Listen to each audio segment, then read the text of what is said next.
সমর্থনে আজকের এই নির্বাচনী এই বিশাল নির্বাচনী সভার সম্মানিত সভাপতি করছেন।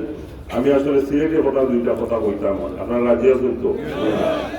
আপনারা কিন্তু হামলা চাইননি তো আমরা যে সিলেট সিটি কর্পোরেশন হামলা মাটি আমরা যেমন চৌধুরী, তো আমরা বিগত আপনারা দেখছেন যে কয়েকটা ইকানো বেনিয়া এবং গোলাপগঞ্জ আপনারা কোনো হামলা পাইছেন না, প্রকৃতও কোনো হামলা পাইছেন না। কারণ এই হামলা যদি প্রতিরোধ হাম করতা রাস্তাঘাট বাড়া থাকলো অনেক, কিন্তু আপনারা আমরা যারা প্রবাসী যারা আছি বা যারা আপনারা আপনার কুটুমিতা আছি, কারণ বেনিয়া বাজার গোলাপগঞ্জ মানে ওখান অনেক সময় দিতে হয়েছে জানেননি। আগে আপনার বিয়ানি বাজারের দরিদ্র বিয়া করলে আমরা অন্য ডিস্ট্রিক্ট বা অন্য এলাকার মানুষ পাগল আসলাম, কিন্তু এই রাস্তাঘাটের লাগে ওখানে জানেননি অনেক আছে আইতে চায় বিয়ার করতে বাইরে ফিরে যায়।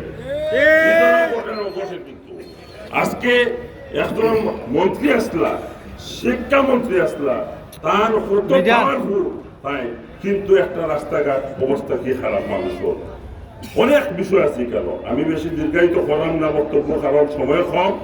আপনার আগে অনুরোধ, আমরা প্রবাসীর পক্ষ থাকি, আমি যুক্তরাজ্য আওয়ামী লীগের বিজ্ঞান ও প্রযুক্তি সম্পাদক, যুক্তরাজ্য আওয়ামী লীগের যুক্তরাজ্য প্রবাস বিশ্বর অনেক মানুষ চাইলে যে সারওয়ার হোসেন ভাইয়ের মতো এত মানুষ আপনারা আগামীতে পার্লামেন্টে যেতে চাই, আপনারা চাই না ঠিক কিনা?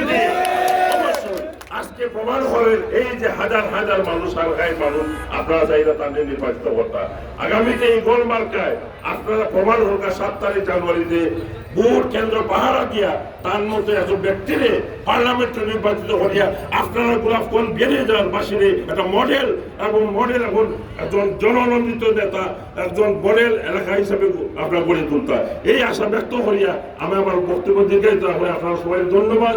জয় বাংলা, জয় বঙ্গবন্ধু, আপনারা সবাই ভালো থাকবেন।